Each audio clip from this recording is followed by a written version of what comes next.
ಮಾನವೇ ನಮ್ಮ ತಾತನ ಆಸ್ತಿ, ಕಳೆದರೆ ಇದನ್ನು ನಮಗಿದೆ ಶಾಸ್ತಿ. ಊರಿಗೆ ವೀರ ರಾಘವಯ್ಯ, ನ್ಯಾಯಕ್ಕೆ ನೀವೇ ರಾಮನಯ್ಯ. ನಾವು ನಿಮ್ಮ ಹೆಜ್ಜೆಯ ಗುರುತಯ್ಯ, ನಿನ್ ಹೆಸರ ಕಾಯುತ್ತೀವಯ್ಯ.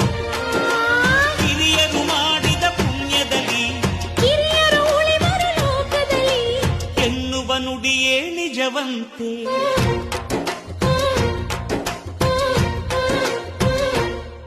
ಅಜ್ಜ ಆಲದ ಅಜ್ಜಿ ಮಾವಿನ ಮರ, ಹಕ್ಕಿ ಪಿಕ್ಕಿಗಳು ನಾವೆಲ್ಲ, ಹಕ್ಕಿ ಪಿಕ್ಕಿಗಳು ನಾವೆಲ್ಲ, ಕುಕ್ಕು ಕುಹುಗಳು ನಾವೆಲ್ಲ, ನಿಮ್ಮ ಮನಸ್ಸಿಗೆ